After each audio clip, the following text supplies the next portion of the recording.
All right, now today we are doing factoring with the greatest common factor, okay? And there's already a note here. If all terms have a common factor, you must pull out the factor before factoring the trinomial. All right, step one, it says find the GCF, greatest common factor of the terms. The biggest number, greatest common factor means the biggest number all three terms are divisible by. Then it says write the GCF on the outside of the trinomial. Then step three, we're going to factor what is left of the trinomial like regular, like what we've already done. Okay. Then it says remember to leave the greatest common factor outside the parentheses in the answer. Okay. So we look at number one. We have 6x squared plus 15x plus 6. Okay, so this is where you need to remember your times tables. We see 6, this is A, 15, which is B, and 6, which is C. So what is the greatest common number that can be divisible by all three? Well, if we do our chart, we know for this one, we're going to have to make two charts. We can do it by hand. We know 6 times 1 is 6, 2 times 3 is 6, and that's it. For 15, 15 times 1, nothing by 2, 5 times 3. Oh, we see right here, 3 and 3. So we know 3 is the greatest common factor. Most of you might be able to just use common sense and know right away that 3 is the greatest common factor between 6, 15, and 6. Okay, so we write 3 on the outside, and now we're going to divide all three of these by 3 to get what's left. So 6x squared divided by 3 is 2x squared. All right, and then plus 15x divided by 3 is 5x. All right, and then lastly, 6 divided by 3 is 2, and that's what we have left. So step 1 is done. Step 2 is done because we wrote the greatest common factor, which is 3, on the outside of the trinomial. Now we're on to step 3, which is we need to factor what is left of the trinomial just like regular. We just did this the other day, where we are factoring when a is greater than 1, because a is right here, okay? So we need two numbers that will add up to b and multiply a times c. So a times c is 4, because 2 times 2 is 4, and then b is equal to 5, all right? So what two numbers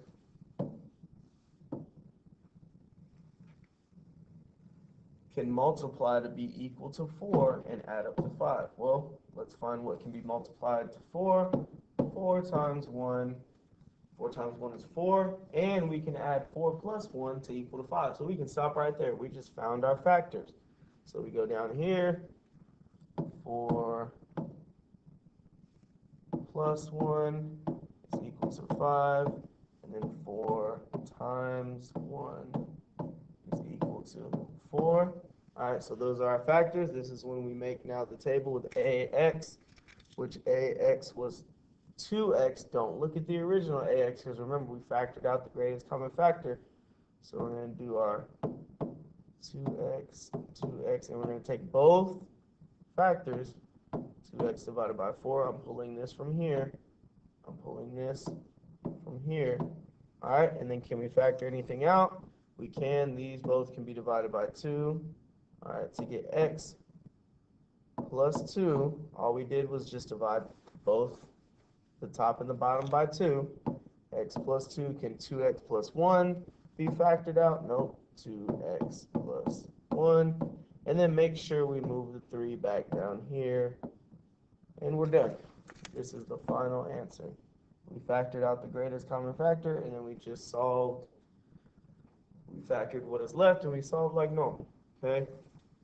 Again, just to go through the steps, we found the greatest common factor between 6, 15, and 6, which is 3. Then we factored it out. We divided all three terms by 3 to get 2x squared plus 5x plus 2. Then we did what we did the other day, the stuff that should already be easy to us, and we factored it out. We factored out 2x squared plus 5x plus 2. We needed to find something that multiplied to AC, which is 2 times 2, which is 4, and then added up to B, which is 5. Then we went through our table. we knew 4 times 1 was 4, and then we also realized 4 plus 1 was 5, so we know those are our two factors. Then we put them here. 4 plus 1 is 5, 4 times 1 is 4. Then we made our little 2ax over the factors, and our ax was 2x over 4, and then 2x over 1. Then we simplified them to get x plus 2 and 2x plus 1 with 3 on the outside. Okay? Let's quickly do the last one, and then you're on your own. All right. Scroll down. All right. So we have 12x squared minus 32x plus 16. Again, if you're pretty good at factors and in your multiplication table, you should be able to figure it out pretty easy. Okay? But let's do it. 12, 32, and 16. We know they all can be divided by 2. So you might say, oh, it's 2 is the greatest common factor. But we also know 3 times 4 is 12. 8 times 4 is 32. And 4 times 4 is 16. So the greatest common factor is actually 4. And that will happen, I just sped up the process a little bit, but that will happen if you just make your charts and find the multiples of all 3 of these numbers. You'll finally see the greatest common factor between the 3 of them is 4. Okay, so we're going to put 4 on the outside, and then we're just going to divide all 3 terms by 4. All right, so 12x squared divided by 4 is 3x squared. Negative 32x divided by 4 is negative 8x. And then 16 divided by 4 is a positive 4. All right, then our next step, we need to factor this. Okay, so we need to find, again, A times C, which is equal to 3 times 4. And that is 12. And then B needs to be negative 8. So we make our chart over here. What can be multiplied to get to 12? 12 times 1. Is that going to equal to negative 8? No. 6 times 2. Can that equal to 8 if you add it up? Yes. But one thing we need to make note of is this negative. So what we have to do to get 6 plus 2 to be negative 8, we need to make both of those negative. Negative 6 plus negative 2 is a negative 8. And then also, negative 6 times negative 2 is a positive 12. This is where you have to use your brain. You have to think. Okay? There's no secret. I don't know any trick of that. Okay? Maybe I can ask someone else. But for that, you have to be smart. You have to use your common sense.